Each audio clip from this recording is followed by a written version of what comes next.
Before we just open up for questions, one thing, Rahul, I wanted to ask, you talked about the crisis of credibility, but is all that's happening right now, the Aam Aadmis standing up and talking and holding the media accountable, episodal, or do you think there is perhaps going to be a sustainable movement?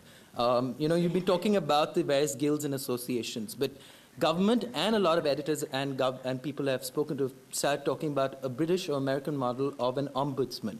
Do you think an ombudsman would work? Because I'm not sure if self-regulation has been that effective so far. See, whether self-regulation works or not is a matter of debate. If you ask Manish Tiwari or Ambika Soni, they'll say it doesn't work. If you ask me, I think it's working. It's a work in progress. It's not an evolved model. I believe, and as I said earlier, that self-regulation needs to be empowered. That no channel should be outside the purview of self-regulation. No channel should say, this verdict went against me, so I will leave the NBSA. I will not comply with their order. I think those are the changes we need to make. We need to empower self-regulation. That is the only way forward. Government-mandated self-regulation is a disaster. And it's not going to work because you can control, say, a few TV channels or newspapers and control what they do and say. But you can never control the social media. Over there, stories will come. See how much China has attempted to try and curb freedom of speech and expression. It didn't work. You need to empower self-regulation, not destroy it in its infancy. But like you yourself admitted that, while a few have come under the purview, there is a vast sea of television and other media houses that still don't think that they should be held accountable and stayed outside the purview. Do you think there should be an overarching I think body? That can be worked on. As part of our licenses, there is a provision that if 5 verdicts of the NBSA go against you, when your license comes up for renewal next time, the government can consider not renewing that license. I think if that is extended to all channels, it can work really well for the simple reason that everybody then has to comply with whatever NBSA decides. And if it goes against you, if it involves paying a fine, I mean, Aaj Tak paid a fine just last week. A case went against them. They weren't happy. It's the biggest channel in the country, and we're so loved by everybody, and suddenly there's a case going against us. They weren't happy. But ultimately, they had to pay the fine. And I think that's fabulous because the moment that happens once and one producer gets hauled up, next time he's not thinking about ratings or how much that show might get. He's careful that Justice Verma ke samne jaake daan nahi khani, bhaiya dekh lo kya chala rahe ho, ek baar dikhao. The editor becomes careful, the producers become careful, and I think that's the way forward. You can't, and I'm sure you're not suggesting that the government step in and regulate. No, I'm talking about an independent ombudsman. But the NBSA is independent. The NBSA can be empowered. NBSA is headed by Justice Verma. It can be nobody's case that he's pliable or can be made to bend either by the editors or by the government. He's hugely respected. Everybody else is hugely respected, whether it's a Dipankar Gupta, whether it is an S.Y. Qureshi, whether it is a Nitin Desai or a Shokila Iyer. These are people who've been in the public space for very long, have big reputations. And even when editors come in, and I must share this with you, there are 3 or 4 editors, and my sense would be, sitting on the outside when I wasn't a part of the NBSA, that if a case comes against my own channel, I'll try and protect them. Or if I know some editor in some other channel or he's a friend of mine, let's see if we can manage. But once you're there, in that environment, that thought just goes out of your window. You're actually giving the independent members tips about the way the media functions, helping them catch several things which they might not be able to understand. For example, somebody came and said that this mistake, this Burning Man went on air just last week. This was on the 15th, before I came. This Burning Man went on air because it was breaking news, and once we saw it on air, we took it out. One of the channels said that. And I saw the story on air, and I said, no, this is a cut package. It's got music, it's got effects. This has been through the edit table. There are producers who've checked it. This is not breaking news. There's a voiceover, there's a piece to camera, there are bites. This is not the way breaking news happens. And Justice Verma said, oh, really, thank you, thank you. So I think when you're in that space, editors for that moment, and I've now been there for 2 terms, step aside from their partisan roles as editors of their organization, contributing to a larger cause, which is enabling and strengthening self-regulation. Okay, so can we open up to some questions? Yeah, sure, go ahead. That back and then we go. Is that working? No, it's not. You just, yeah, it is. Hi. Go ahead. Jinky from Perfect Relations. I mean, it was a fabulous thing on accountability and credibility for media that we heard from you. But while we're talking about that, on the other hand, there are media groups who are openly advertising paid journalism. Do you think I mean, isn't that bad for brands? Obviously bad for us. Ouch. I have very strong issues. I would add to that. In fact, one of the leading publications in Delhi, I was worried that we run a very popular CSR initiative, and I was wondering why they don't cover it. So Perfect Relations helped me seek an appointment with the senior editor over there. I went over there. I spoke to him. I showed him all the coverage that had come in all other leading publications. And I said, why don't you cover us? He says, why don't you discuss this with marketing? Because it's now a commercial engagement. What we studied in school and college about PR, it's unpaid media. I know a long time back there was some PR agency who had taken it up very seriously that they will not patronize this paid PR coverage. I don't know why PR industry is not speaking against this practice, and this paid media is becoming more and more popular, and people who don't believe it, people like me who don't believe in it, eventually have no choice but to pay. So just to follow up to that, I think a lot of people are asking what makes the media tick when it comes to decision making on the stories that should go on air or should see, coverage. Because I think the one big issue is, of course, there's the paid phenomenon, but there's also the issue of stories that are not being told. Let's take it one by one. I still want a job when I get out of Jaipur. Okay? So I have to be a little careful about what I say. And first, let me just speak for my own group. Our chairman, Mr. Arun Puri, and I've seen him in several meetings, is exceedingly careful about this monster called paid media. And I've seen in several meetings where somebody has suggested to him that we could do this and make 3 CR, 5 CR, 5. He says, I'm not a pimp and you're not a prostitute, and we will not do this. Okay? Whether it impacts, we've done stories against corporate groups and we've lost advertising running into several crores, some of which we still haven't got back. But that's the way it is. I think each group must decide for himself. And we all know who the paid media groups are. You must call an editor from that group, and he must speak. I can guarantee to you one thing, that in the entire period that I've been editor, and in the entire period that I've been in this group, there isn't a single story that has been run on any of our channels for which institutionally someone has taken money. Okay?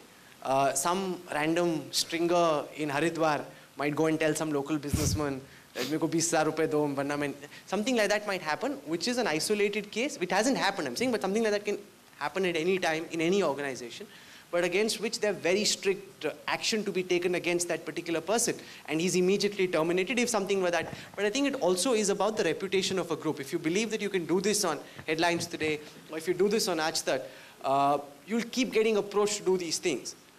And if you believe that you can't do it, I hope that's the reputation we carry in your eyes as well.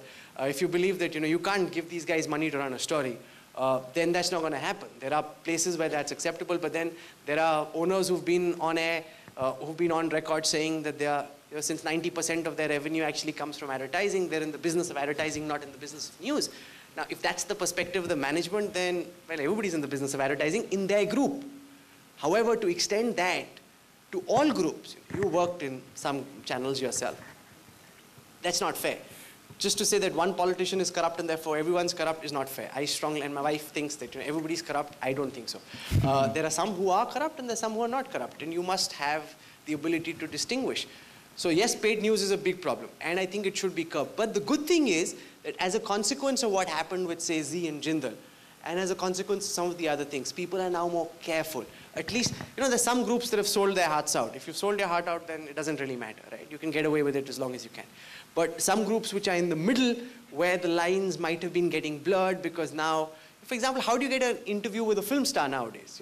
You can't get an interview with a film star because I know Amir Khan or Salman Khan or Shah Rukh. It doesn't work like that. You get an interview because Copcom or PR sets it up for you, and you get it around the time their movie comes. So to think that this is not a reality, or that we can go back to the days of journalists who wore chappals, kurta pajamas and carried a jhola, that's not going to happen either. So you have to know where to draw the line, and that line has to be clear, because several things, for example, if I want an interview with one of the big industrialists of the country, it's very unlikely to happen directly. It'll probably be set up at a time when Copcom or PR believes that a big car is coming out or a big product is being launched. It's the right time for that industry. That's the way things are moving. So you have to engage. You can't live in this cocoon saying, I'm not going to engage, and it doesn't matter because there's this danger of there being paid news. But you have to know where to draw the line. That's why they're editors, and that's why there should be accountability. And if there is a problem with the actions of certain media houses, please call the editor of that house to justify their actions. Okay, 2 questions because we're running over time. I think you had a question. Oh, okay. Gentleman at the back. Oh, that's Samir. Go ahead. Hi, good morning. Simple question. Media nowadays is in the habit of creating holy cows. So, the current holy cow is Kejriwal. Is Kejriwal a holy cow? I don't think so. Allow me to complete, yes, and maybe please. then you may be able to respond to me. So right now, whatever he says, his scrutiny is not as hard as what he accuses other people of. And if you look at the last year Anna Hazare's movement, the media was hand in. I'm not going to name channels. I don't know as detailed about what Headlines Today did or Aaj Tak Group did, but you could easily feel that media became part of that movement rather than objectively looking at that movement. And media oxygen was the word that was being paraded around, that if you take that media oxygen away, the movement would collapse. Now, you could look at it 2 ways. One, are you creating a movement out of nothing for TRP? Because if it is created by media, then it's not the right way to do it. Media is supposed to report the news, not create news in that manner. And second, are you holding these holy cows to that kind of, not just Kejriwal, you take any issue. There was an issue about 6-7 years back around the woman who बारात जिसने लौटा दी थी. There's a woman who said, मैं शादी नहीं करूंगी, इसने दहेज मांगा है, वहीं बारात लौट गई थी. She became this Nisha, I think her name was, she became a huge hero in the whole thing. What happened eventually, nobody knows. It just came out recently that there was some game going on between him and some other guy. So, is there the idea of creating a holy cow and then finding a villain and going after them? Okay, and then do you create something like that? I don't think Arvind Kejriwal is a holy cow.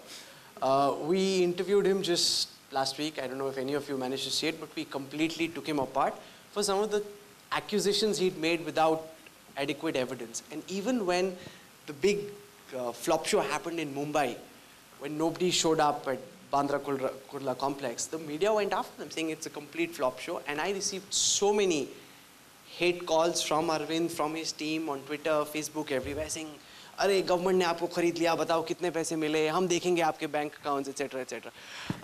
But the fact is, when they were out of line or saying things, this is when Parliament was deliberating on the Lokpal bill, and they were saying, no, don't deliberate, listen to us. I think the entire media stood in unison and said that, what these guys are doing is incorrect. There was a massive, massive outcry against Arvind Kejriwal at that time. The media also goes with the pulse of the people. For example, some of the things he said recently about Nitin Gadkari, about Robert Vadra, about corporate houses. If you're honest to yourself and you look within, you'd realize that there is truth, at least in a part of what he's saying. It might not be 100% true, but against the son-in-law of Mrs. Gandhi, against the BJP president, against these corporate houses, charges that have been leveled, they're common knowledge. Anybody in Delhi who walks around anywhere in Delhi society will realize that these are all there in the air. It's just that nobody... He's somebody who's come in as a whiff of fresh air from outside the system and is taking these up. The threat is that not all of what he's saying is true, and I think that's the media's responsibility, not just to act as a platform for him to vent his ire, but to A, ask him tough questions about proof, about evidence, about the charges he's making, and also independently investigate some of his claims and inform viewers about whether what he's saying is true or not. I think we're trying very hard to do that, not just accept what he's saying at face value and say all 700 accounts in HSBC are all black. That's not the case. So, look at what he's saying, because he's serving a purpose, which is why it's resonating with people. If it weren't resonating with people, the media wouldn't put it on air. And I think this much credit can be given to all journalists and editors, even if they take the credit themselves, that they understand the pulse of the people, or at least that's what they're trained to do. I mean, that's what their vocation is, to try and understand what people want to see, and that's why they put it out, and that's why people watch them. And his message is resonating. His essential message that the BJP and Congress are mixed up. The BJP and Congress are mixed up. They never target each other. Sharad Pawar and Nitin Gadkari are friends, and they're both milking the system for what it's worth. That's a fact. Now, here's someone who's coming from the outside and is challenging the status quo. It's a great thing. You have to be careful. You have to question him, but you can't dismiss him. Okay, one last question. We literally have 30 seconds out in the second row, and that's it, because we'll be eating into the next session and lunch. Rahul from Perfect Relations. My question is about the unethical practices which we have witnessed recently, from both corporates and journalism, right? So do you think it will really widen the gap and the trust deficit between the PR industry and journalism? Can you just shape your question once more so that I get it right? Yeah, see, my question is about the unethical practices. You have given the example of Z and Neera Radia cases also, right? So do you think, I mean, it will increase the trust deficit and widen the gap between the PR industry and the journalism, yeah? I don't think so. I think PR needs journalists just as journalists need PR. And what this should do, I don't know whether it will ultimately do that, is just ensure that the line becomes starker. The journalists know why they should get off and PR realizes why they should get off. It can't increase because if somebody thinks he can survive without help from PR professionals or Copcom, it's not going to happen. I mean, that's not a reality. But what it will do is put both PR professionals under the scanner that if you do loose talk or overreach, you could end up being the next Neera Radia. That puts a lot of pressure on several people I know in Copcom and in PR. They're very careful about what they're saying, their actions. Where earlier they thought they could say and do what they wanted and get away with it. That they could bend the system, they could speak to someone, get the story pulled off, etc. They just thought that they ruled the country, they could swing the system. That's changed. People are now more careful, as they should be. People should be careful. That's a fabulous thing. I don't think there is a trust deficit. There can't be a trust deficit because both need to work hand in hand. But for one to use the other or the other to use, for PR to use journalists in a manner which is unbecoming as a professional, I think that is what will probably stop and should hopefully stop. That's very important. You should do your job professionally. Journalists should do their job professionally. And if they're out of line, remember, the mango people will come for you. Rahul, thank you very much for being so candid and in some places also sticking your neck out and sort of being very frank about where you stand vis-a-vis the media and PR. Thank you very much. Wish you all the best. Thank Any you very much. Any questions you can always ask him at lunch.